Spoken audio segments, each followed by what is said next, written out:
Good morning. The time being 9:02, we will get started. We have a quorum with 3 of 5 of us here.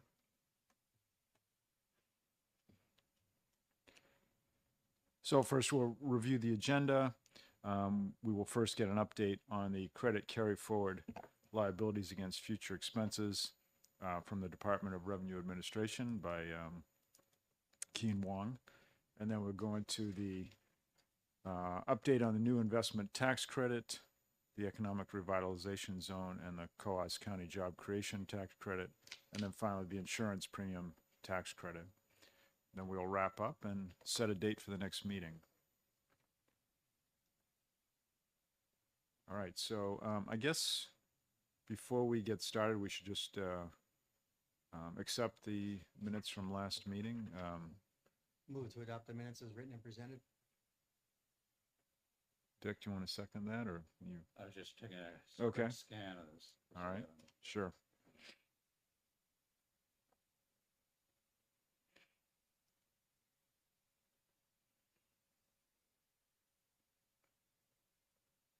Second it. Okay. No changes, all in favor? Aye. Aye. All right, minutes are adopted. Okay, we'll invite Keen Wong up here to speak on the credit carry forward liabilities against future revenues.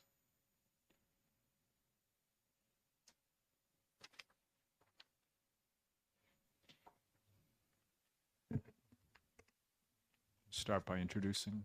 Morning, my name is Keen Ming Wong, Tax Policy Counsel with the Department of Revenue. Good morning. My name is Lauren O'Sullivan. I'm the Senior Financial Analyst at the Department of Revenue Administration. All right. Today we will be discussing the impact of the credit carryovers. I believe all of your members have a copy of the calculations that we prepared. It was sent over to Jen, I believe it was last week. So here in front of you is our estimate of what in terms of excuse me, in terms of the fiscal impact of the law change that requires the refund of any excess of 500% of the liability, or 250%, or 100%, depending on the tax year end of the credit carryovers. So for taxable periods ending 2022 is when it starts with the 500%. Anything in excess of 500% will be refunded, and then with tax year 2025 it goes down to 250%, and then with tax year 2027, taxable periods ending 2027, it'll be 100% of the excess will be refunded back to the taxpayers. Our calculation is based on using the tax year 2021 tax return data. That would be the latest tax year that we would have full data because of the timing of when returns, majority of the calendar filer returns, when they file their returns, and they would go on extensions, and potentially the bulk of the returns, calendar year files, would likely file at the end of the next year. So tax year 21 returns, calendar year filers, they will file on their filing deadlines April 15 of 22, but then normally they will get they will file an extension and file on November 15 of 22.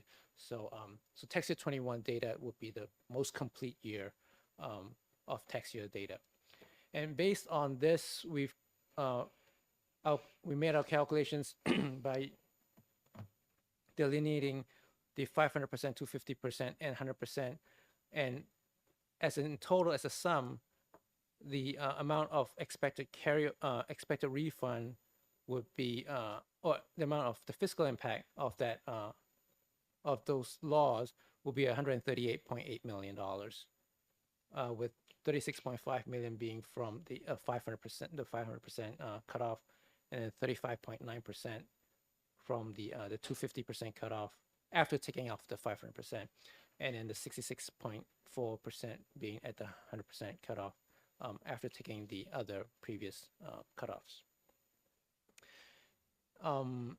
So the table below shows what we would expect in terms of a range of the fiscal impact for the following fiscal years from 2023 to 2030, from a low, let's say if the ways where taxpayers if they have a overpayment, how would they um, how would they react to that overpayment? They could either request for a refund, or they could either adjust their future estimated tax payments and utilize that overpayment in future returns. So based on those data sets, we've come up with an estimate of in terms of a range for each fiscal year between a low and a high impact for each of the fiscal years for those scenarios. And so that's what you see in the table below, the last table below. Anything else? Not right now. Senator Lang. So when you're looking at the table below, right, so again, we're dealing with the fact that taxpayers have a carryover on the books. And we have a new law that'll slowly draw down that tax impact so we don't keep carrying a liability on the state side, and give that back to the business owner or a taxpayer. My question, when I'm looking at the 2 million to 23 million, is that, so I'm assuming you're talking about a $2 million to $23 million refund or application to a future liability that they don't send cash in. So it's going to be one of those two choices, correct? That's correct. And so you're, if I look at this to 2 to 23 million, so that means that we're going to see a negative impact on state revenues to the tune of 2 million to 23 million for 2023, either because of one of those two cases. They took the refund in whole, or they applied it to their liability for that year, and we didn't see any new money coming in. We're using old money to pay for new taxes. That's correct.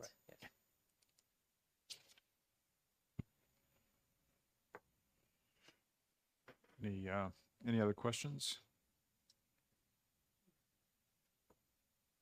So what's happening in 2030? 2030, it goes down to 0? That's correct. So we get to that 100% in tax year 27. So at that point, what we're seeing on that tax expenditure impact would just be late filers from tax year 27, finally filing their returns, either taking a refund or using it for their tax year 28. Mhm. Well, actually, at that point, they have to take the refund, but they can leave 100%. Yeah, Senator Lang. So can you remind me the years these 100%, 250, 500 go into effect? Sure. So the 500% went into effect for tax years ending December 31st, 22. The 250 would be tax years ending December 31st, 2025. And the 100% tax years ending December 31st, 2027. Thank you. Just looking at this chart, it's interesting because when we look at 2023 to 2025, it's heading down. Now that cutoff being 22, then when we get to the cutoff, or in 2025 when it's down to 250%, we don't see the. Oh, I see. 2025. It jumps back up because the It liability has to do with the timing of how they file the returns. Yeah. So we wouldn't start seeing any impact until 26, and a small impact at that at the 250%. But it really ramps up. But then at the same time, that 100% kicks in 1 year earlier. So then you see it kind of balloon when you have the 100 and the 250 both at the same time. I That's see. fiscal 20. I think it's fiscal 27, 20. 28, really. 29. Yeah, because that's what I think impacted me, seeing in 29 such a huge increase. When I guess what I'm a little confused about is we had a 250% difference from 22 to 25, 150% difference between 25 and 27, but yet. And doesn't this resolve itself over the course of 1 year? I mean, in 1 year, they have to be made whole as to the law. So I guess I still don't understand how in 2029 it jumps to 61 Sure. million. So there's two things happening. So in our write up in the middle area, the amount of liability at the 100% is nearly double of the liability at the 250%. So on the tax year 21 example that we're using of that, what was it, 138.8 million, 66.4 of that is at the 100%. So that's at the back end, where it's only 35.9 at the 250%. So that's why you might see that whittle down, and then the 100 just comes in very strong because it's just so much more to be refunded. And that's also has a little bit of that assumption too, that if you can leave the full amount of liability, that you will. So that's why we also have that range, because people may just leave 100% now Hmm, and they've already fully conformed. okay. So I think what they're you're like- saying, it's shaped like a pyramid, right? Yeah. With that 500% being the top half of the pyramid. Not very many taxpayers fall into that. There are a few, but and it may be a significant amount. But as you start moving down to 250, it gets broader. When you get all the way down to the 100, it's that really broad base. Lots of taxpayers carrying slightly over 100, but less than 250. Exactly. Like we noticed at the beginning of this, seeing the refunds go out, those who were hitting the 500% were our smaller taxpayers, because it's just very easy to hit that 500% mark if you owe $100 in tax. Hmm, okay. And the return, the refund, if we will, on this, or the carryover, is only anything that's above that mark. Correct, right? So we'll maintain going forward 100%, right? You can carry 100% credit carryover every year going forward once we gets fully matured. But if you had 110%, you're going to get a refund for that 10%. Correct. Thank you. And then if we had projected 2031, 32, 33, we expect that to pretty much be 0 to 1.5 million. I mean, I realize it's going to change, but in that lower Yeah. area. Yep. Okay. All right. Dick, anything else? No, I guess the picture is that we're going through a transition, which is costly overall to our revenue. But then we'll get to the other side of it, and life will go on as they'll pay their liabilities, and Yeah.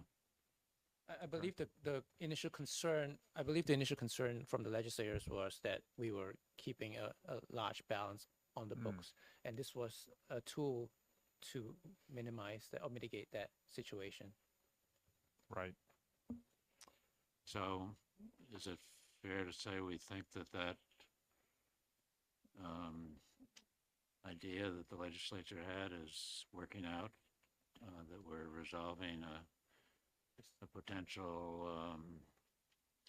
sudden demand on our treasury? I think we're seeing that starting to happen with the refunds. Yeah. So I guess Yeah. We're starting to see that ramp up, particularly in this past month. And we'll see it more as the extensions the returns on extension come in on the calendar filers. And we do have fiscal filers too, so we'll see some of that impact later in the year when they come off of extension and file their return. And as we look at your reports, we see that in the refund column, is that correct? Because those numbers have been up a little bit, I think.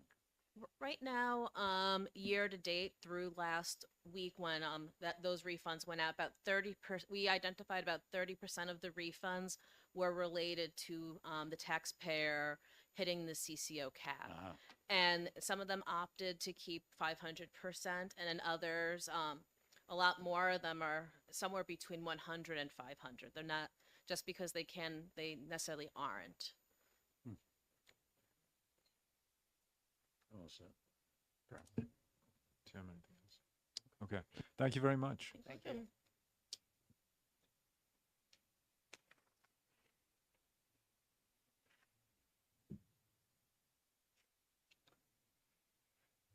Okay. Next, we will hear about the new investment tax credit from the Community Development Finance Authority. Oh, actually, we have a handout.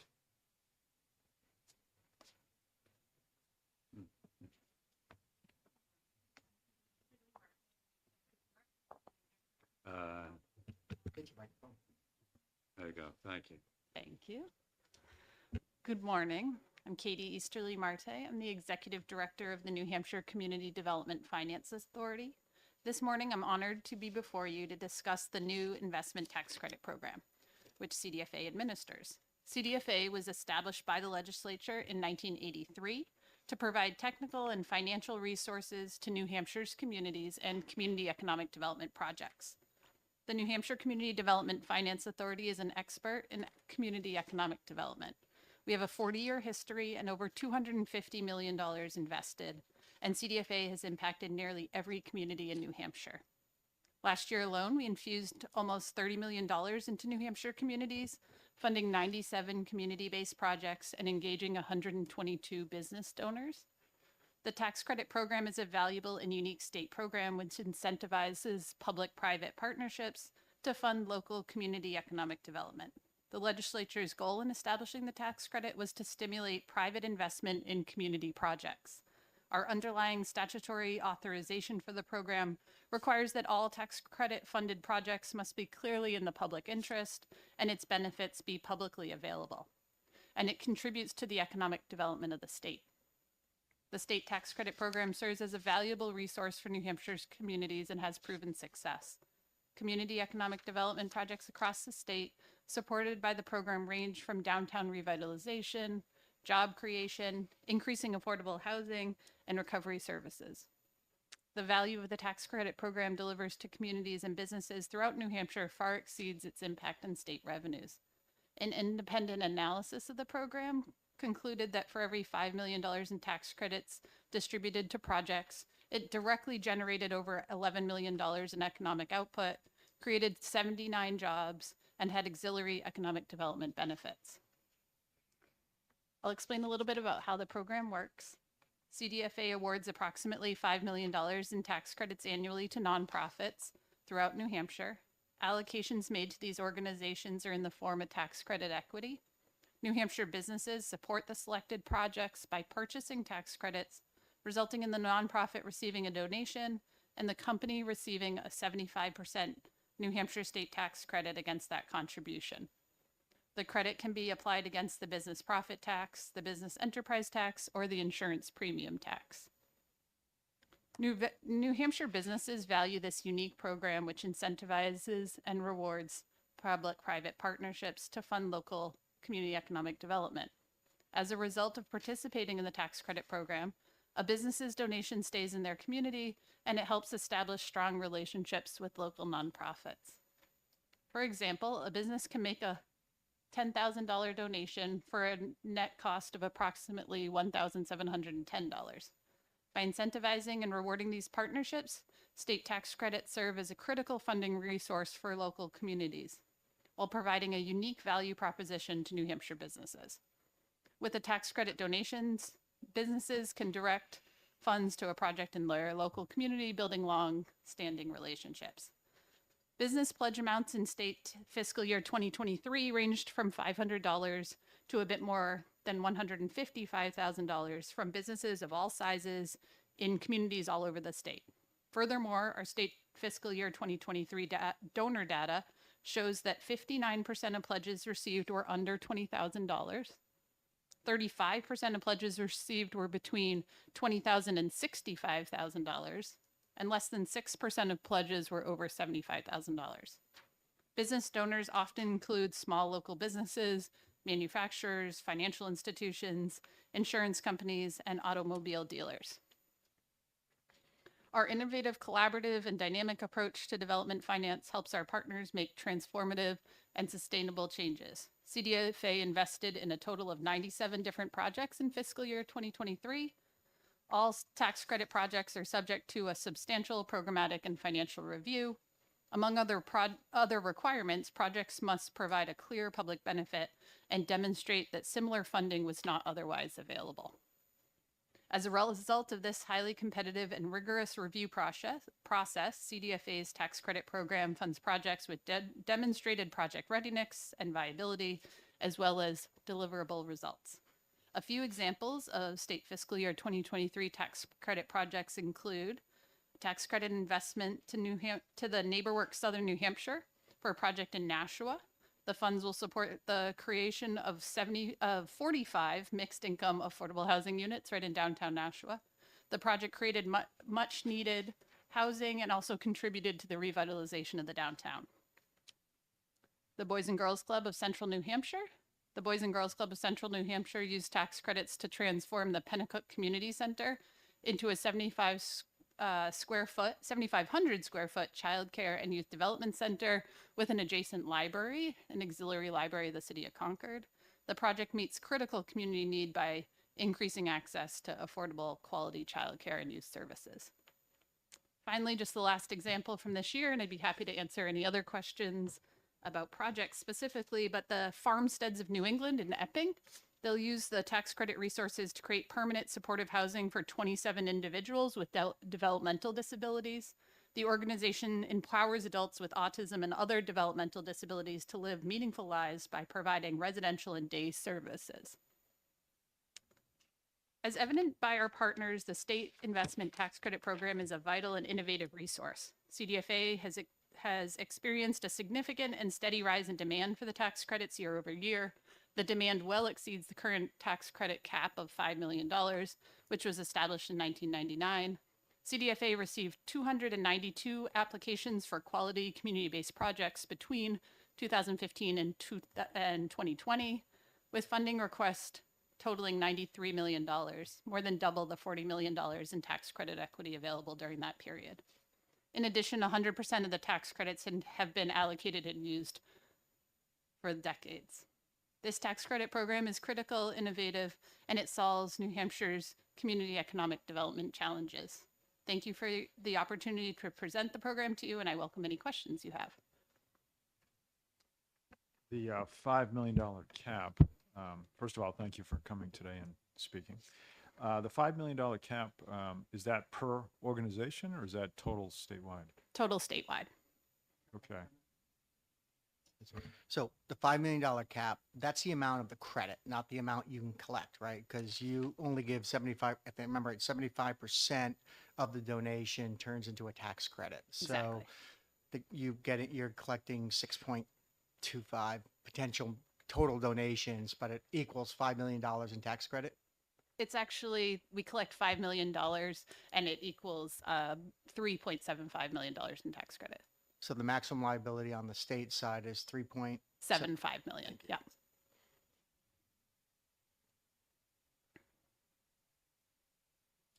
And currently, how close are you? Sorry, if I may. No, go ahead. So, can you talk to me about how close you are? Do you hit the $5 million cap every year in donations? Every single year. Yep. For decades. And so every year the state's seeing roughly a 3.75 for a $5 million private investment. We're giving away $3.75 million in tax credits to help the local communities. Yep. And often it's interesting the range of other funds that the projects bring to bear for these projects. We can be as little as 5% of the project, sometimes even smaller amounts, but depending on the financial complexity of the project, or higher amounts if it's a smaller project. But they're always bringing additional funds into the project. So for that $5 million, it's leveraging millions of additional investment as well. Right. Thank you. I have a question. So the Boys and Girls Club, for example, that's a nonprofit, correct? Yes. And are they actually, I guess what I'm wondering is, are they actually making money to be able to have a tax credit against? Oh, yeah. So they receive an allocation of the tax credits and they find businesses who are committed to that project. In Pennacook, there were a number of businesses that have been really challenged. Their employees were challenged for many years for childcare.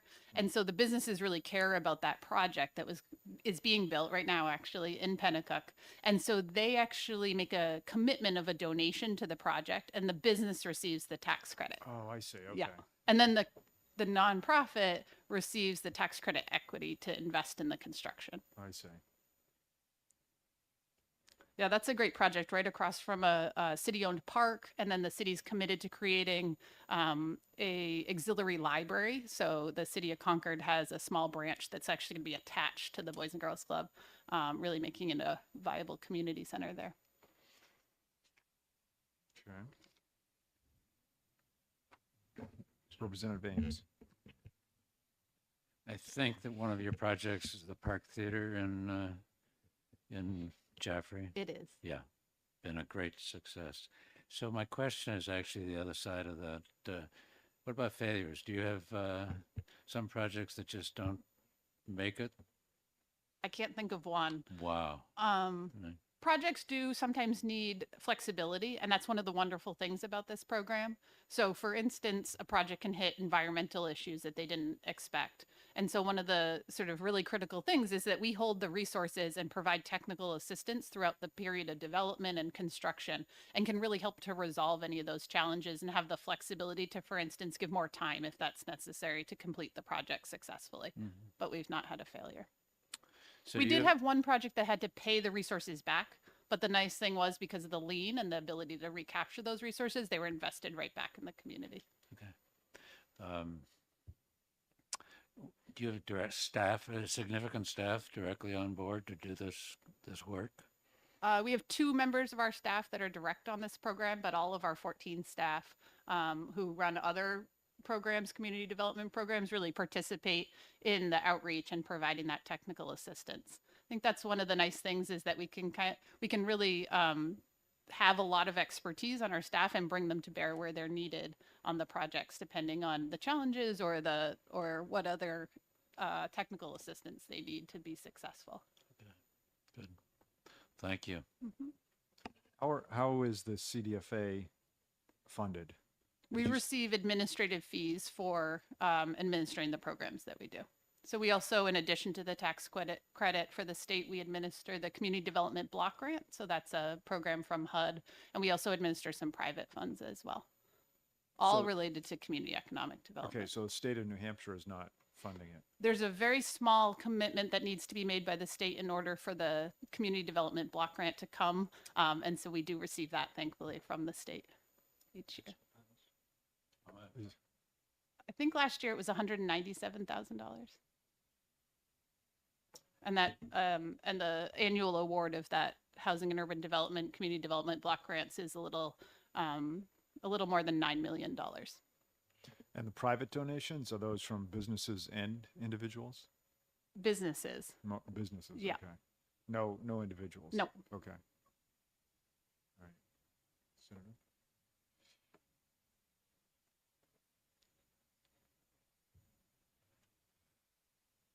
Okay, I think we're, Yeah, Any- I just. Hey, thank you, and I get the impression that you think you're running a very successful program that's needed.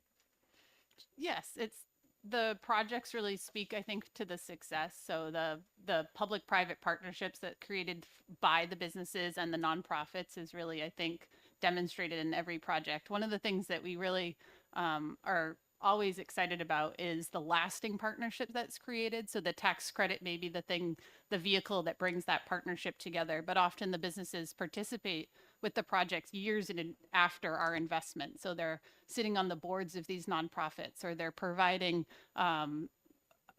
in-service cleanup days, or working with the youth in the youth programs. So I think that the state is really stimulating that public-private partnership that's beyond the investment of the tax credit, but that's really what kicks it off. That's a good concept. We're certainly seeing that with the Park Theater and the continued engagement of local businesses in the work. That's great. Senator Lang? Recommendations? Is there anything in the law that's getting in your way to doing more, doing better, is there any recommendations you would have for this committee to how we might adopt a change to this program to help you better?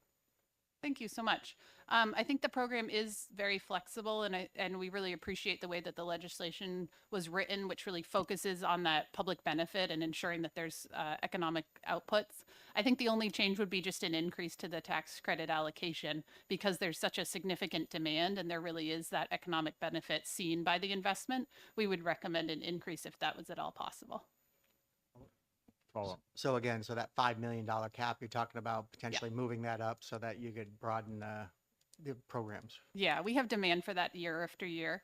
And because it really results in that economic development, we would ask that the legislature consider along its other priorities an increase to that $5 million cap. Do you have a suggested amount within reason?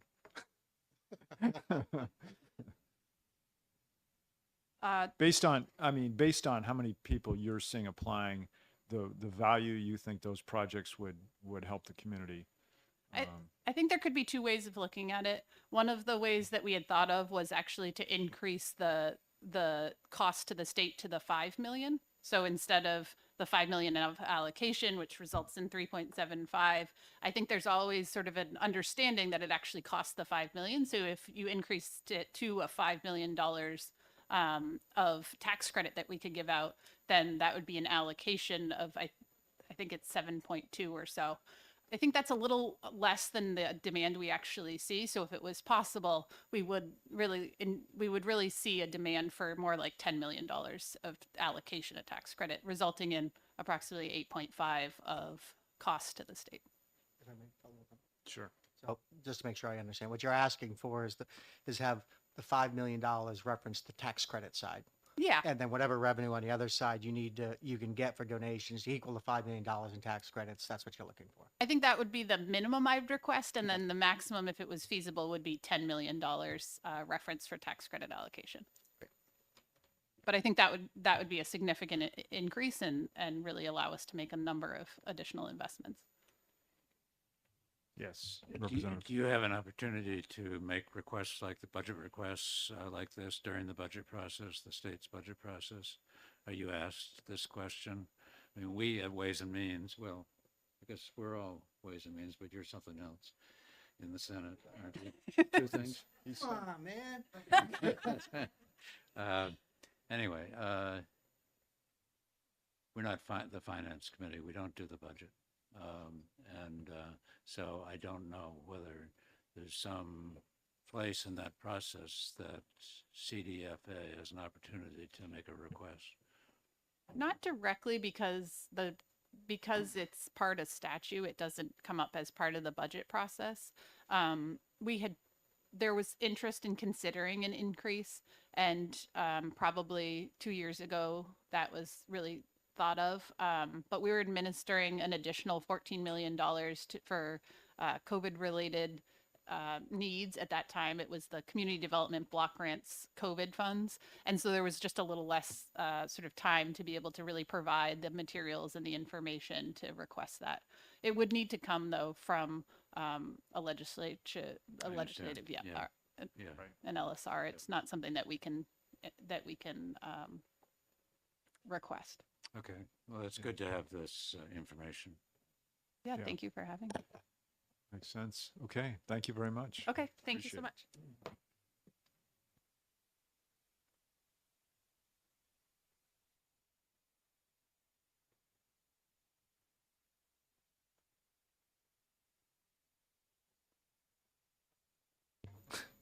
Next, we're going to talk about the Economic Revitalization Zone Tax Credit and the Coas County Job Creation Tax Credit.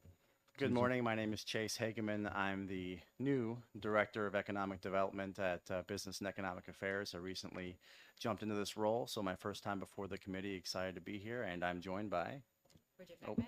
sorry. Bridget Beckwith. I manage the program. Welcome. So Bridget's our program manager and expert on these particular issues, but I thought it would be helpful to kind of give an overview of the programs and where they are as of this last tax year, and then answer any questions you might have either along the way or at the end. So starting with the Economic Revitalization Zone Tax Credit Program, it's established. Oh, I'm sorry. You also have a handout, and that's largely what I'll be referencing as we go through. Oh, this one. Okay. It's it's a few pages just on the programs themselves. So the ERZ tax credit program is established by RSA 162N. It's a short-term business tax credit program that focuses on projects that help improve infrastructure, create jobs in designated areas of municipalities across the state. The state designates $825,000 a year in available tax credits. There are currently 227 zones across 77 municipalities. The program has been oversubscribed since I think 2014. 2011, sorry. The tax credits can be applied against the business profits tax, and anything remaining can then be applied to a business's business enterprise tax. Every cycle, the maximum credit that can be awarded is $240,000, with a maximum of $40,000 that can be applied each year to that company's taxes. The calculation itself is a two-part calculation. One aspect of it focuses on the wage level of new full-time positions, and the other is an either-or part of the equation where the percentage of costs incurred for an infrastructure investment or certain expenditures, or a certain dollar figure based on a new job that was created in that calendar year. And then both of those parts are added together, and it results in the total amount that they can be awarded. And because the program is oversubscribed, there's a pro rata percentage that's applied so that applicants, although may be eligible for a larger amount, are actually awarded less because so many are interested in the program and are eligible for it. So this last tax year or calendar year, a pro rata of 37% was applied for eligible applicants. $2.2 million in credits were deemed available or eligible, and $825,000 worth of credits awarded based on that pro rata. That reflects actually about $192 million in investments in the local economy and projects, and 858 jobs. There's actually, it was a really interesting data point that I wanted to throw in here. For this last tax year, 94% of the jobs that were created were paid at least $18 an hour.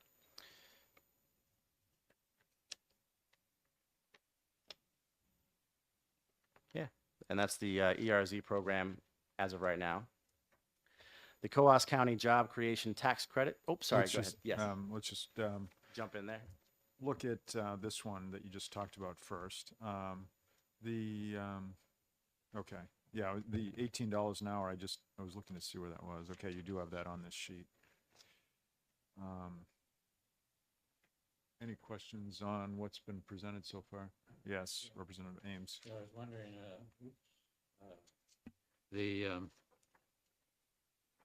2022, you get up to, you jump up to $192 million. Pretty far above it, certainly far more than twice or almost thrice the previous year. So what's going on there? So I would, as the person processing these, say that we had some larger investments in 2022 post-COVID. So the 2020 and the 2021 directly would relate to COVID and what was going on and the reduction in growth at that time. And a big gear up, and then you see the giant, and there was a couple big hitters. We had two that qualified for the max credit, and they had a lot of investment. So that's pretty much where that figure comes from. Yes, Senator. So I'm going to be real ignorant here. Explain to me what an investment means. Is that like a business that's going to build a new building and create some new jobs, and therefore, and they're in the economic zone, so therefore they can apply to the state for the differential for the new jobs they're creating based on this investment they're making in a new building? That's correct.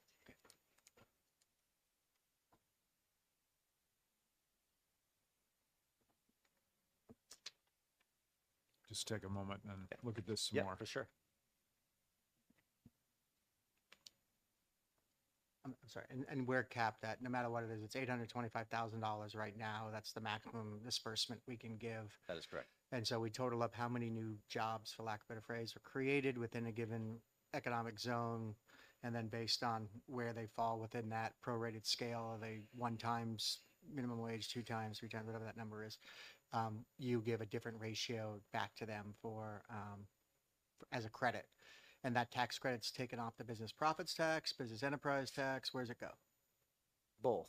Both. So it starts with the BPT and rolls into the BET if there's funds remaining on the credit. Are they, if there's additional, so it's Yes. not a double Correct. hit. Correct.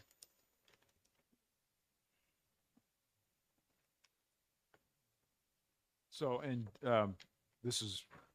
sounds like it's proven to be extremely effective, given you have more applying than you have total credits for. Yeah, I would say, and Bridget can certainly jump in on this, given the fact that we have ongoing increasing demand in this program, it's regularly oversubscribed. It's certainly doing what it was designed to do in statute initially. If you ask us if we have any recommendations, I would say we'll follow up with you, because now that I'm in this role, we're reviewing the program to see if there might be any recommendations we have as a result of what we're seeing in it. I have one more Okay. data request. And well, just along those lines, we have to get a report in by November 1st. So the sooner you We'll can, be quick about it. that sounds great. Just a one data request. Would it be possible to get an overlay on the state, right? A map, and just kind of show a heat map of where these investments are being made? Yeah. Yeah. Yeah, absolutely. We do have a list of the actual ERZs if you would like to have that, but I understand you're asking for where the projects are effectively. Yeah, Yeah, basically, I want yeah. to see geographically where we're investing this money and what it looks like. I mean, the next one's pretty easy, Coas County. I Yeah. pretty much know where that's going. It's all but- right there. But this one, I'd kind of like to see what the disbursement looks like around the state. Likewise, the ERZs you mentioned, you had a list of those. I'm sorry, what was that? The ERZs that, the list that Oh, was we have mentioned. that for you. Yeah, right. Yep. Oh, you got it right there. Would you like the list today of the actual that'd be ERZs? Yeah, you got that, sure.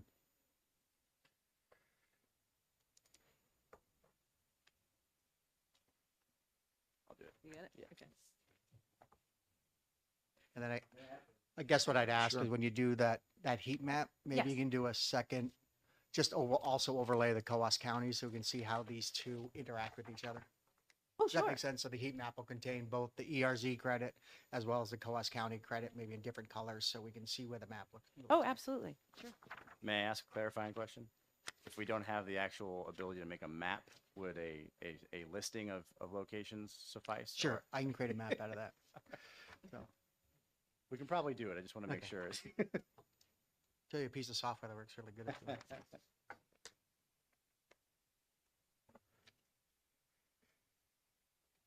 Okay, I guess at this point we can move on to the Coas County.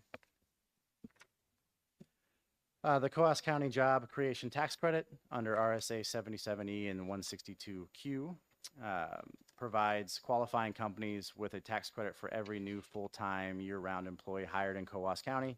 It can be renewed the credit itself can be renewed for up to 5 consecutive tax periods if the employee that was hired remains with the employer. There's no limit on this program like the ERZ, so there's not a set max on how much can go out in terms of tax credits, but although there has been increasing demand on the program over the last several years, it seems to be hovering between $187,000 and $225,000 a year in terms of credits that are going out the door.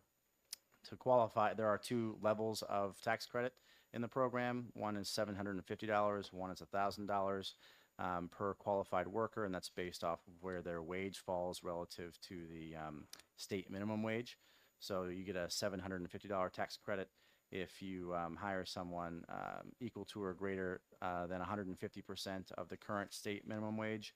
Then you get a $1,000 credit if it's 200% or greater of the state minimum wage.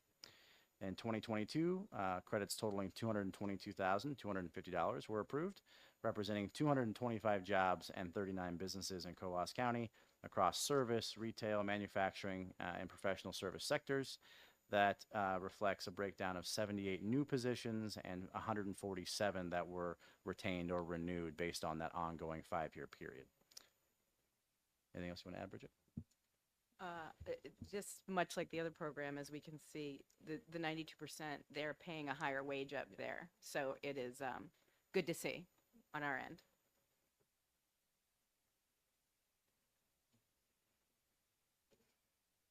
So there's no no cap on this, as you mentioned, so this is something that I guess we just have to, it looks like it's fairly constrained. So there's no need to take any action unless this suddenly jumps out of control, but right now it seems fairly stable. Yeah, So again, Senator. I understand that this $750 per new job is the credit that that business would receive. Again, BET, PPT application, and they're allowed to renew a new job up to 5 years. So if I create from in job in year one, then I get one credit. If I create another new job, I can get a credit for the first job and the second job, and it cascades down up to 5 years. And at the end of 5 years, that first one will fall off, and they're back to just whatever new job they create after that. That's correct. Representative Ames. So I guess the idea is that, that with this tax credit will enable companies to employ a person or persons where they wouldn't otherwise have been able to do that. It's sort of that additional boost. The idea is that this program provides. Do you have any way of testing whether that's what's happening, or worst case, companies are just getting $1,000 or whatever it is, and that's nice, but they would have done it anyway? I think that's a difficult question to answer, actually. And I'm not even sure they could answer that. I'm sure they all do appreciate getting the credit, and I'm sure they're reinvesting it back into the business. But whether they wouldn't have hired if this credit hadn't been there, it would be really hard to get that answer, I think. It's a good question. I agree. I don't, to answer it directly, I don't think we have a specific data point on whether they would or would not have done something based on the credit, but it's certainly incentivizing the behavior that is desired by the statute. You know, hiring and retaining a workforce in a very rural county where that workforce is needed. Yeah. Thank you. I'd have to agree. I'm looking at just your numbers again. It looks like the North Country is seeing a little bit of job growth, at least relative to the tax credit. So, which is what the intended, I think the intended purpose of the credit was to begin with, was to help the North Country create jobs, retain jobs.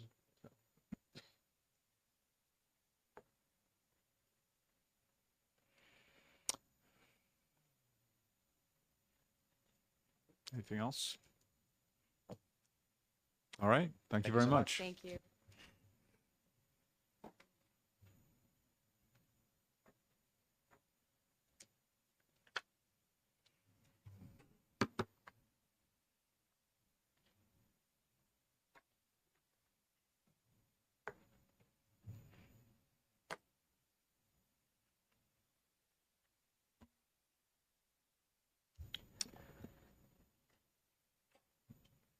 Okay, now we will hear about the insurance premium tax credit. Please introduce yourselves. Hello and good morning. Thank you for having us here today. My name is Christy Rice. I am the Assistant Commissioner of the New Hampshire Insurance Department. Accompanied by me today is Amy Duhame, our Chief Tax Officer. We're here to review the tax credits that are allowed on the New Hampshire Insurance Premium Tax returns and the financial impact of these credits. In fiscal year 2023, we generated approximately $123.5 million in premium taxes from the licensed insurance companies, with a net of $11 million that was transferred to DHHS in the form of the Granite State Advantage transfer. The total credits taken on the premium tax returns were $3.7 million, which is about 3% of the premium taxes collected, or 2.4% of the insurance department's total net revenue. This is not part of the slideshow, it's just an introduction if you're looking. I'm sorry, yes, 98.5% of the $3.7 million in credits taken are a direct impact of licensed insurance companies that have filed a business enterprise tax return with the Department of Revenue Administration. In fact, there's only 3 credits that companies are allowed to take on their premium tax returns if qualified, and that is the business enterprise tax, the Community Development Finance Authority contribution, and the Life and Health Insurance Guarantee Fund assessment. Amy will review the handouts that you have in front of you for further detail, and then we'll be happy to answer any questions that you might have. Great. Thank you. Good morning. Today, we'll begin with the first slide here to review the credits for the business enterprise taxes filed with the Department of Revenue, or BET as we often refer to it. The BET is imposed under RSA 77E and is allowed as a credit against the premium taxes due under RSA 400A. When a New Hampshire licensed insurance company claims this credit on their premium tax report, they must provide the proper documentation, which would be a copy of their prior year's BET return. Any credit amount in excess of their premium tax liability can be applied to the company's business profits tax filed with the Department of Revenue. Therefore, there's no carry forwards of these credits to subsequent premium tax returns. You'll see in the last 4 years, the credits taken have ranged between 2.8 million and roughly 3.7 million. Last fiscal year, 141 companies took this credit, and where we collected close to 1,300 premium tax returns, this accounts for close to 11% of the licensed companies claiming this credit. On the next, you'll see a flow chart illustrating how this BET credit is applied. So first, when the insurance company files and pays their business enterprise tax with the Department of Revenue, and then they submit their premium tax filing with us, they are reporting their prior year BET payment as a credit against their current year's tax liability. We then review the company's prior year BET return and ensure that we have the proper supporting documentation. Once we've audited all the BET credits taken, we then forward a copy of a report to the Department of Revenue listing all these credits. And in 2021, RSA 21J14 was amended, and an MOU was put in place between the Department of Revenue and the New Hampshire Insurance Department, which allowed for better sharing of information between the two agencies. After Department of Revenue has had a chance to review the file we sent them containing the tax credits, they in turn return a report to us verifying the amounts that each company took as a BET, that filed a BET with their office. Next, we have credits taken under RSA 162L10 for contributions made to the Community Development Finance Authority, or CDFA. And as you've just heard, an investment credit equal to 75% of the contribution made to the authority during the tax year is allowed against their tax liability under RSA 400A. Contributions received by the authority which qualify for the credit shall not exceed 5 million in any state fiscal year. Tax credits are allowed either individually or in combination against the insurance premium taxes, business profit taxes, or business enterprise taxes. On the annual premium tax statement, the New Hampshire licensed insurance company reports and provides documentation of the contributions paid during the calendar year.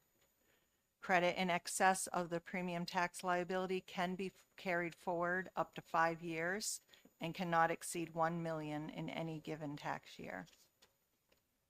The next slide depicts a flow chart of these credits taken.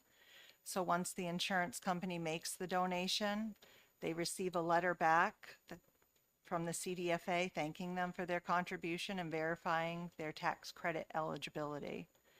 The company then reports the tax credit on their premium tax return and provides us a copy of the letter for supporting documentation. On page 6, you can see the impact these credits have had on the insurance department. Now, all the Community Development Finance Authority supports projects across the state, and there's numerous projects, as you've heard, that they're involved with. The group of insurance companies taking the credit over the past 4 years were targeted towards the projects that I've listed here. And you'll see that over the last 4 years, that for 3 of those years, we only had 1 company making a contribution and taking the credit.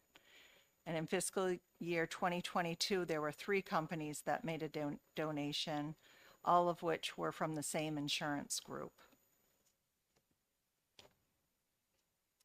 And the last credit that is allowed against the premium tax returns are in accordance with RSA 408B13, which are credits for assessments paid to the New Hampshire Life and Health Insurance Guarantee Association.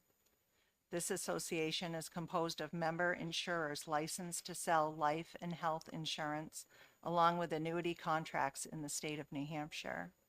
In the event that a member insurer is found to be insolvent and is ordered liquidated by a court, the association will provide protection up to certain limits to New Hampshire insurance consumers who are holders or beneficiaries of covered policies and annuity contracts with the insolvent insurer.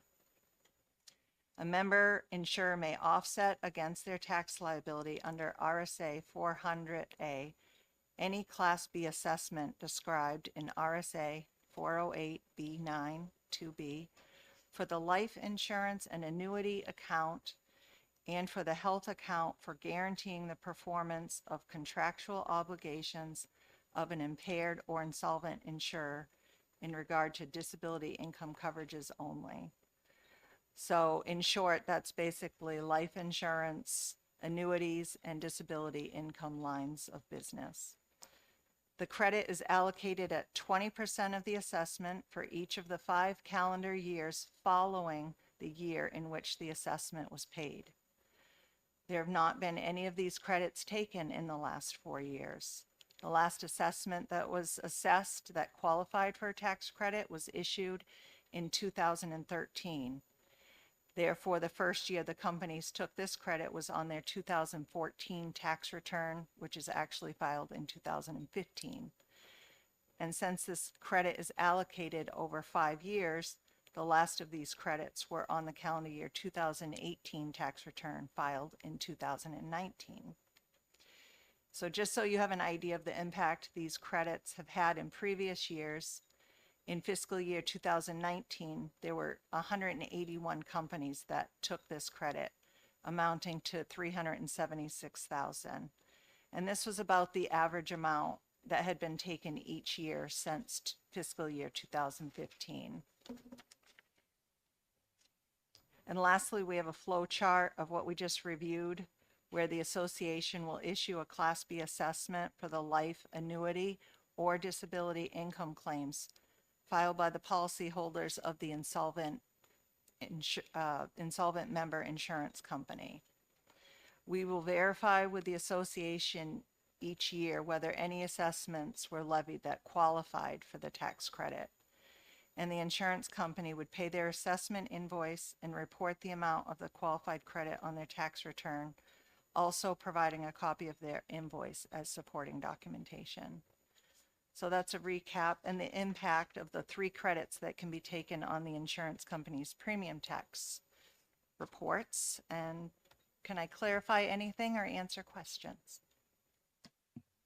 Thank you for that presentation. On page 7, I'm a little confused on that because on bullet point 3, you say the last assessment which qualified for a tax credit was issued in 2013. But then on the next bullet, it says FY 2019, there were 181 companies that took the credit.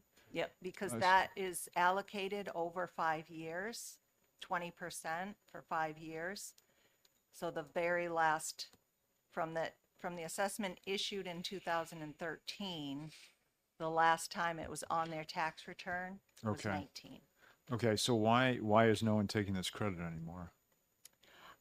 It's very specific to the lines of business that I mentioned, the life insurance, the disability income, and the annuities. Not every health insurer, but the member insurance companies, if they were to go insolvent, they have to write just these lines of business. So there have been other companies put in rehabilitation or liquidated, but they just didn't write the New Hampshire business for those lines. I see. So these are only companies that are in insolvency. Mm-hmm. Ah, okay. Correct. Question? I'm going to go back to page 2. Okay. I just want to make sure I'm clear enough. So licensees, insurance companies, and people providing insurance products pay the insurance premium tax. And what this slide says is that they're allowed to deduct from whatever their tax total obligation is based on the premiums they've collected. They're allowed to deduct any BET tax that they've paid from their premium tax bill, for lack of a better phrase, and the net of that is what the agency collects.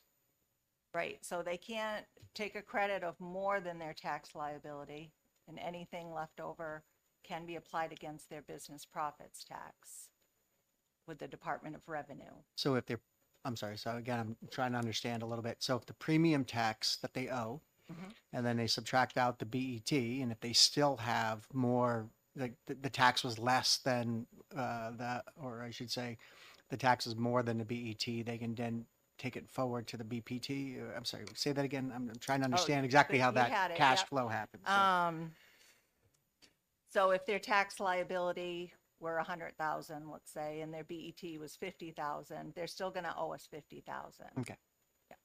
And if they're some crazy reason their tax liability was 50,000, but they paid 100,000 in BET, what happens to the other 50? Is that just They can apply it against their business profits tax. So we'll send a report of the credits taken on the premium tax returns. We'll send a report to the Department of Revenue, letting them know what was taken. Okay. Yeah. Now, is there a max on this for this at the state level? Or is it just, For the BET. no, well, I guess the max would be, the absolute max would be a company's BET and BPT. Right, if you Just the business enterprise tax. So the business, nothing to do with the business profits tax can be taken as a credit on the tax return. I thought you just said that if it's greater than the BET, then you can apply it to the BPT.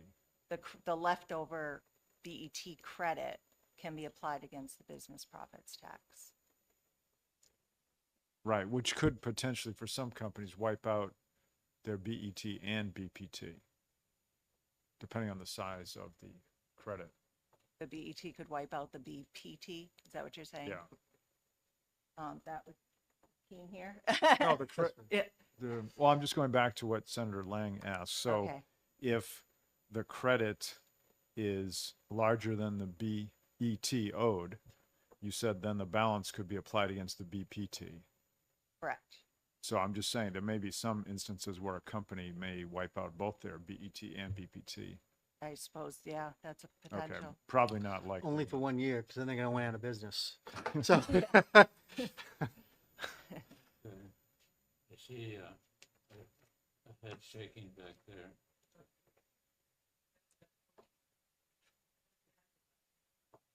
Unlikely, yeah. Thank you. Questions?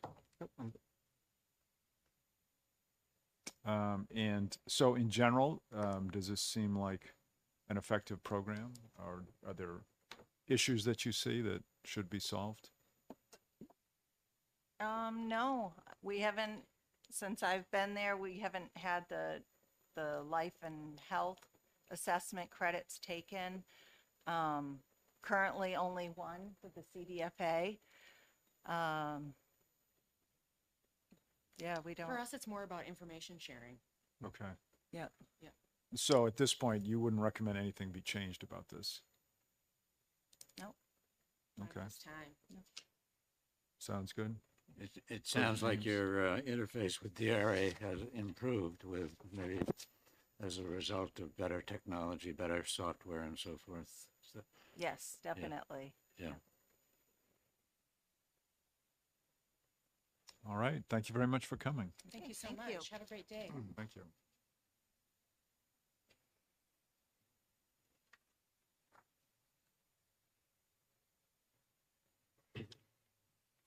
All right, we are on wrap up now. We've heard all the presentations.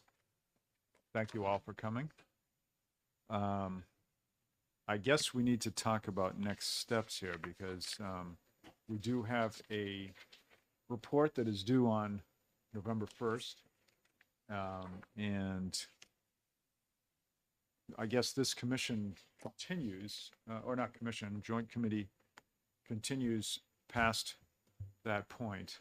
I guess we've reviewed the 5 areas that we wanted to, for this report, which was the new investment tax credit, the economic revitalization, the co-os job creation, the insurance premium tax credit, and the credit carry forward. So we've done those 5 now.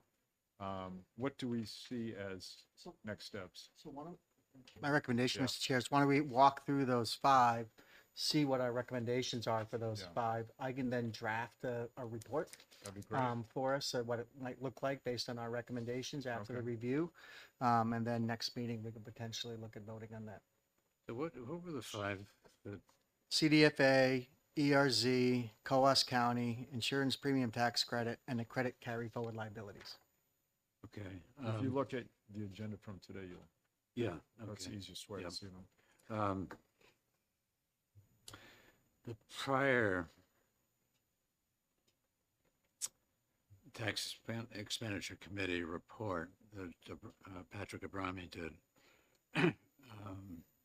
identified the Children's Scholarship Fund as a program that had been incompletely reviewed, and it was listed as a program that needed to be reviewed. So it's too, we're not going to do that before November 1, okay? Excuse me. But I think I'd like to see flagged in the report you draft that we're going to look at that in this coming year. And that was called what? The child? Yeah, child scholarship Children's fund. Yeah, I know, Scholarship that's Fund, is that's the what it's EFA and low-income scholarship program that we get Education tax tax credits for. credit programs Okay. is technically what it's called.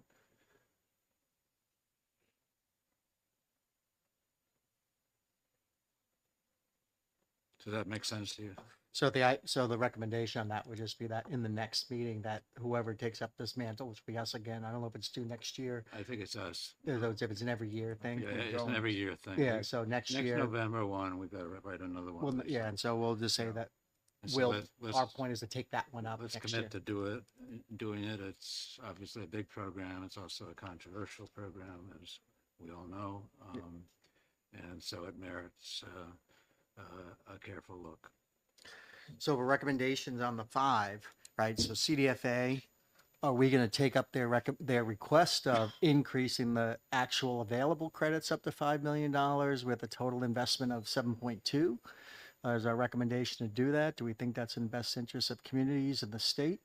Or do we just make no recommendation and that the current program is working well and serving our communities? That's a good question. It's clearly a very good program, right? And I think each of us has seen it play out. I know I have, in a good way. And it's clearly unable to fully meet the demand. And so it would presumably do as well with some increment as it's done thus far. And so the only question is sort of budgeting, and I think you put it into the hopper. So I guess I would endorse the modest increment that, well, is it 50% increment, I guess? So it's pretty big, or 30%, something like that. Yeah, on the investment side, it'd be a little over, be like 40%, right? Going from 5 Yeah. to 7, Yeah, right? So roughly 40% increase in available investments with a corresponding credit increase to go with it. I think what they would like would be to go to $10 million, one of these components.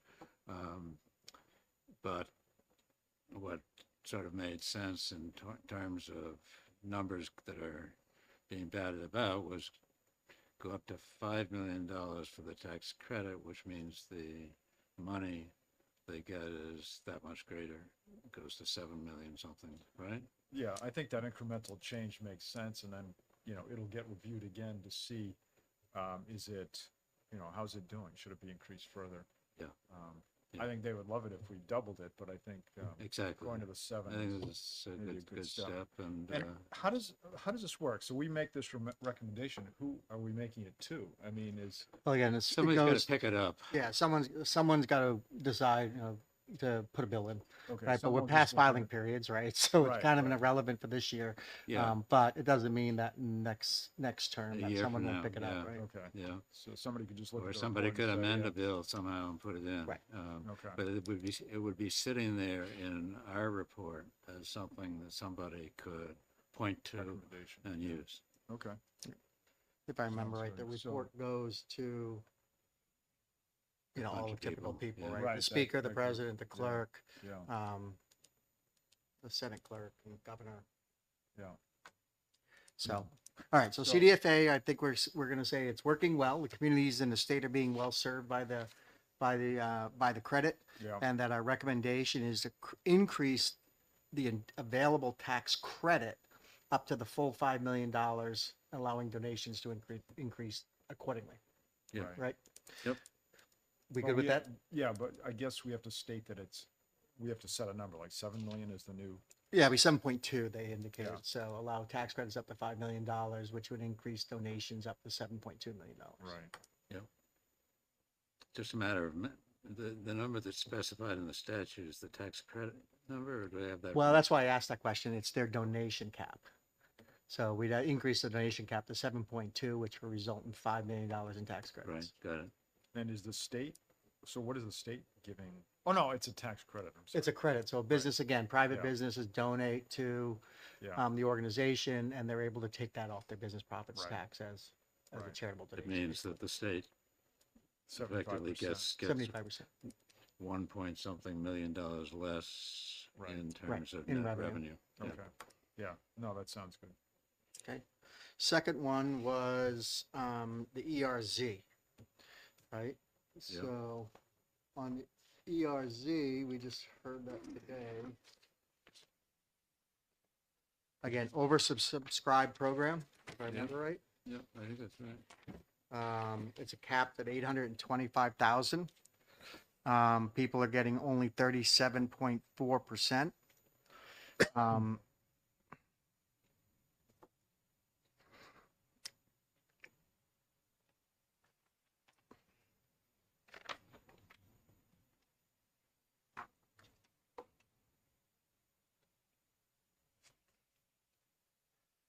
My inclination is to leave this one alone.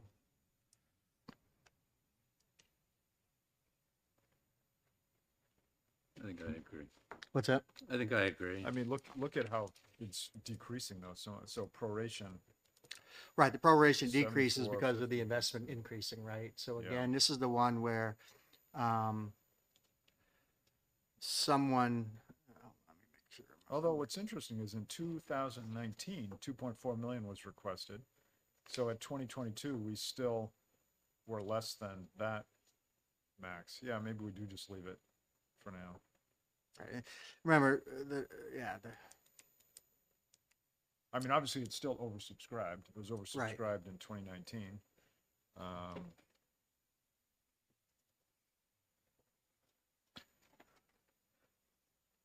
So my toughest point on this conversation is, I don't know how much $750 moves the needle for an employer, whether he's going to add a position or not. It gets to my, Right. my question. Yeah, I mean, know I it's just an don't know that it's unanswerable really an question. effective Yeah. tool, right, for the money it is. I mean, I know when I was an employer, I had 22 employees. I don't know that I would have hired somebody just because someone's going to give me an extra $750 No, it's got to to be put on a $40,000 or $50,000 job, definitely right? not. So I don't Yeah. know that there's a great, while there's increased demand for it, I don't know that there's great value. I It's a think good that- point. I wouldn't want to lose it, but I wouldn't want to add to it either. Yeah, because why wouldn't there be demand? I mean, if somebody can take it, they'll take it. But I think Correct, to your yeah. point, they're already planning on hiring someone. Right. Yeah. Yeah.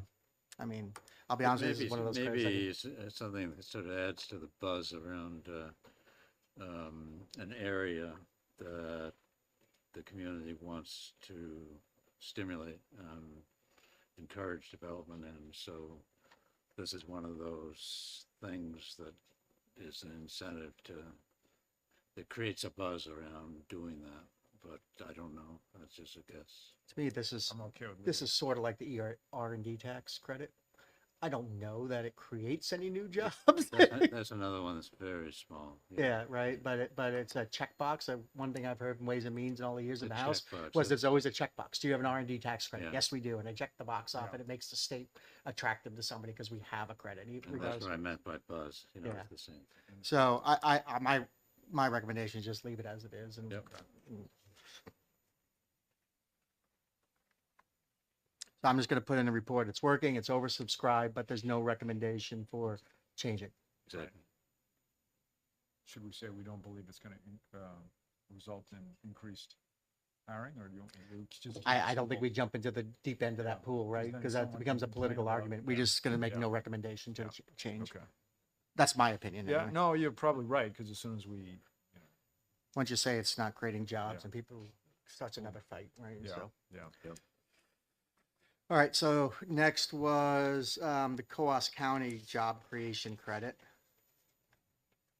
The same discussion, really.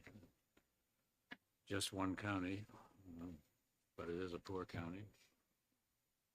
Well, there's no limits on that one, so that's true.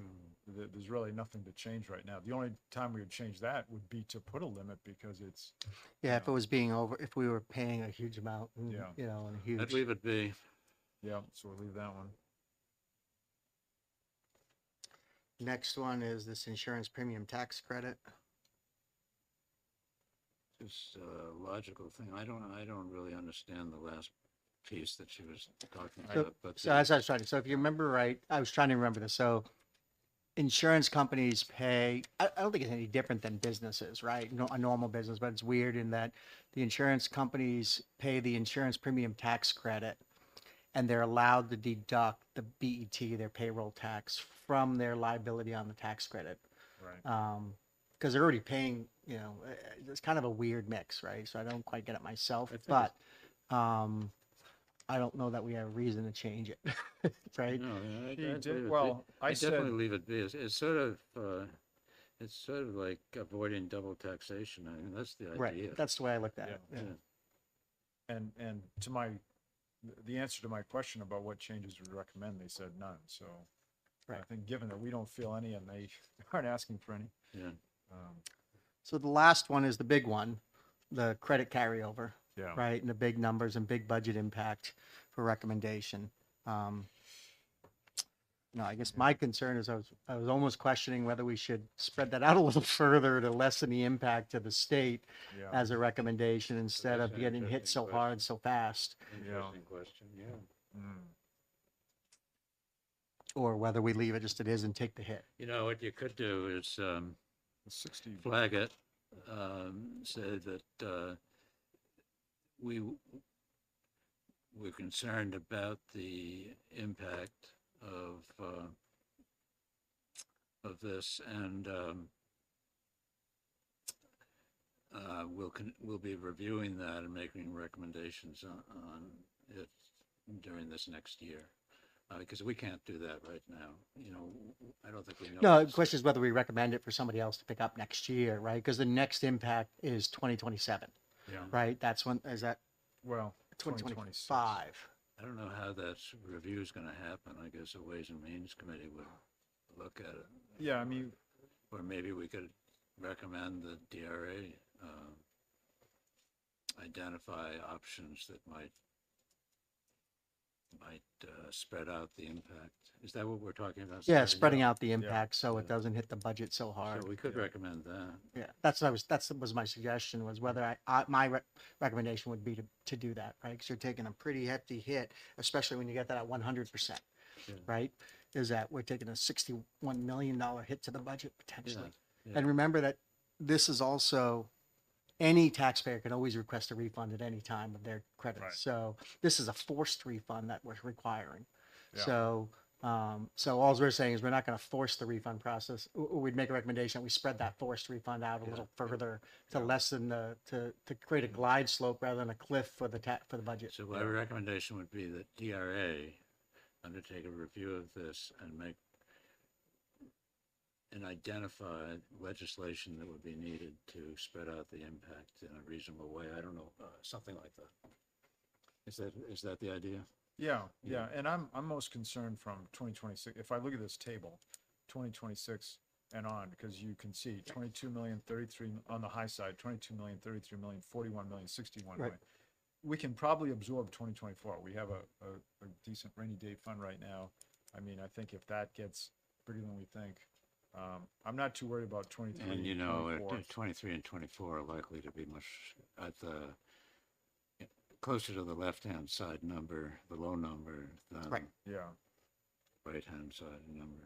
Although, of course, we don't know. So why am I saying that? I don't. Well, yeah, we don't know, but it looks like the worrisome time starts from 2026. Yeah, I hear you.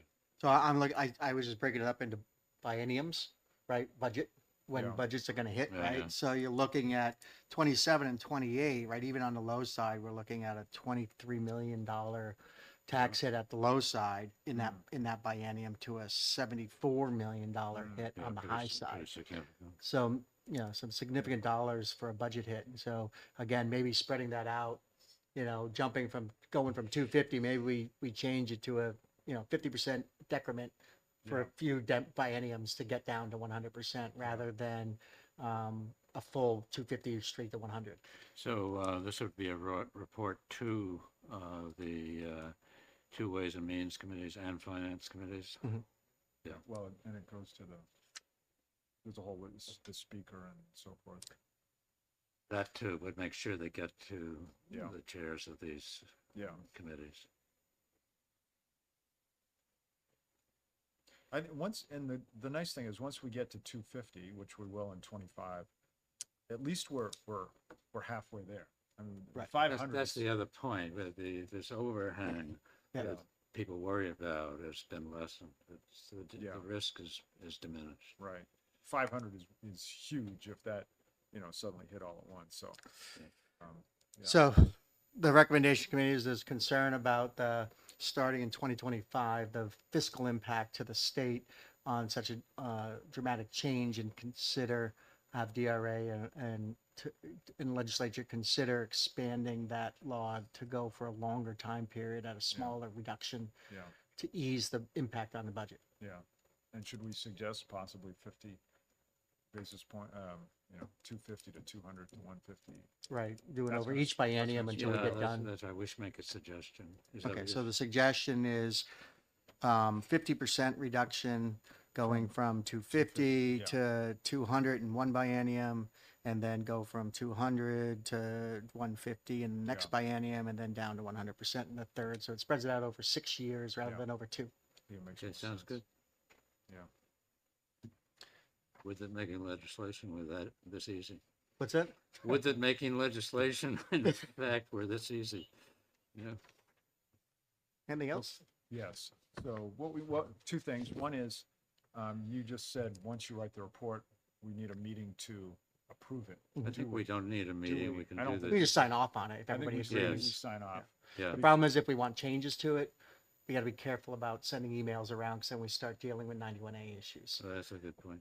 Right, so I can write it and draft it, and then you can determine if we need a meeting.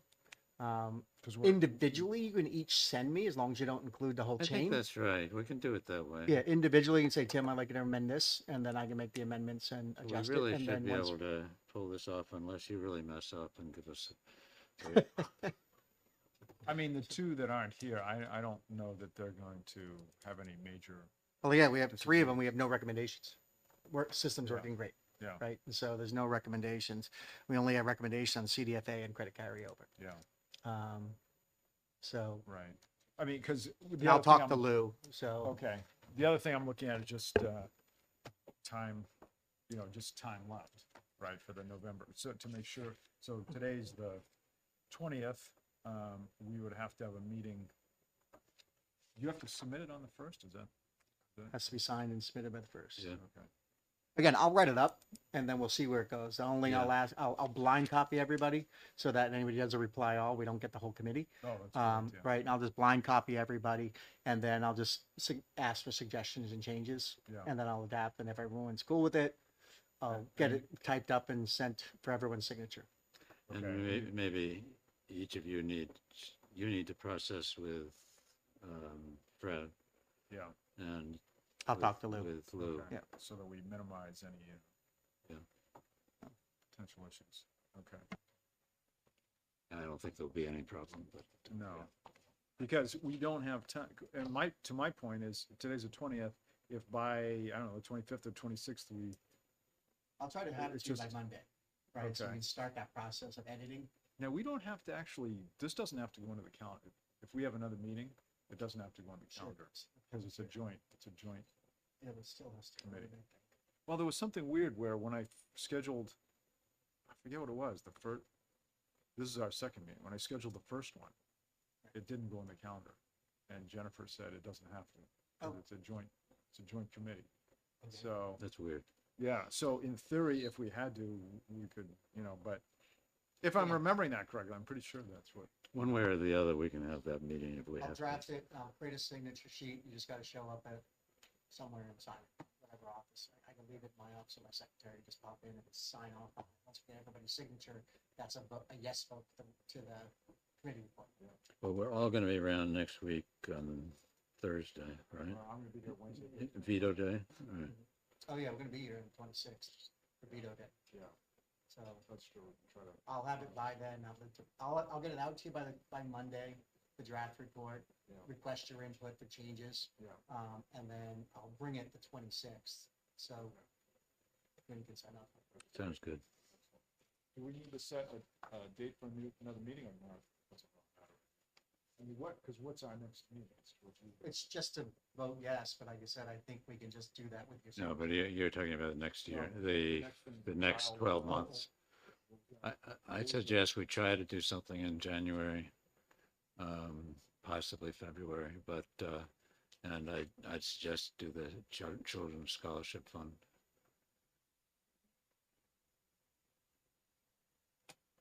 Okay. All right, so we don't We, necessarily. we can just email back and forth and kind of set a date for that next meeting. I think, again, Jen, I know that. I know, so in the busy. Senate, they're pushing us to like, I don't know how we're gonna do it, but they want bills heard in the first week of January. Oh, Right? so, I'm like, we haven't even introduced them yet, technically. How do we schedule a hearing? But they're getting us to try to jump because we know what we're gonna be dealing with. You guys are gonna have over 1,000 bills in one term. Wow. You have 800 plus, and plus the 200 retained. Yeah. 20 retained, so you guys have a ton of work to do. Yeah. And we're gonna get stuck with all those. I don't know how many of those 220 retained on January, the first meeting in January, are gonna be sent to the Senate that we're gonna have to deal with. What happens when we pass House bills in consent? How do they appear in the Senate? Do they go on the Senate? So are you talking about, Well, just in general. So we have. well, we have the same process you do, right? So once you send us a bill, Mm. then we schedule a public hearing, we have everything else. Oh, that's right. You still Right, have so we the- still, oh, but right, but yeah. the only question we're gonna have is like, so 112, right, is a good example, Senate Bill 112, we've already passed it, right? I was just asking, I don't remember ever having committee and conferences in the second year, but apparently we must. Right, so you're gonna, on January, whatever day we meet, you're gonna vote on 112, right, all of the retained bills. Yeah. If it's a Senate bill, it means it's gotta come back for a concurrence or a non-concurrence, Oh, right? If it's a House bill, we'll just take up our first public hearing on it, right, and treat it as a new bill. Right. Like a second year crossover bill, or first year crossover bill. So that's all. I know that they're asking us to like, the chairs to like, I want you to have meetings first week, second week in January. I'm like, how do I do that? We haven't adopted the bills yet till the Yeah. first meeting when we accept the bills of the legislature. How do I schedule a meeting before we've accepted? Sounds good. But yeah, so I don't know what you guys are doing on your side, but I know that on our side, there's a, yeah, it's gonna be busy. because of how busy it's gonna be. and Let's then, knock these out early and get them done because we don't know at the end of it. Yeah, I know they're already pushing on the other end of the calendar to have a longer. Oh, right. Yeah, we got told that they're gonna add the House asking to have the calendar basically pushed out. Because usually the second year we're done with it. Right, yeah, they're talking to, first, second week in June. And maybe moving crossover days, so you guys have more time. I can't believe we had that many for a second year. It's like, Right. That's what it is. it is what it is, you know. All right, well, good. Well, I'll get this out to you guys by Monday. Yeah, Um, appreciate it. draft, and then I'll send you back comments, make the adjustments after I've heard from everybody. And then, if everyone's cool, I'll just put a signature sheet over at OLS or something in my office. And I'll let you know where it is. First floor of the State House by the back door. So if you walk into the State House Hall of Flags, yeah, 107. So if you walk in the Hall of Flags from the front door, it's on the left-hand side, last office. All the way in the back by the back door, so I can back out quick. Before another lobbyist says, Tim, I just need 5 more minutes. You probably get, well, no, you probably get more lobbyists talking to Brett Hennis, what the chair of Senator. Well, this year I was yelling at Jeb because Jeb was like, gave all my name to every state agency. Said, "Oh, you need a bill? Go see Tim." And so he sent them all my way. I must have like 8 agency bills, right? Just a department saying I need some basics. Hi, brother. And I'm like, I was swearing at Jeb. This is all It's his birthday today, so I'm gonna swear louder. It's extra stuff. All this extra, yes. And Dick, let me know if you need anything on that. And then I will be back to you. Yeah. OLS has a copy of this. So you just cut and paste and change what you want. So that stuff. Okay. can Do you know who the drafting attorney is? Ben Ben something. Breyer or something like that. I Ben. think his last name Ben. Okay. Oh, and I'll just talk about it. Monday, if you've got to be here, and What's And- happening Monday? Yeah. well, Trump is here. Oh, I And figured they it have- must be that. Okay. It is an absolute, going to be a disaster. So they're going to have metal detectors, so if we pack, we better get here early before metal detectors get set up. They're going to have, he's bringing in 13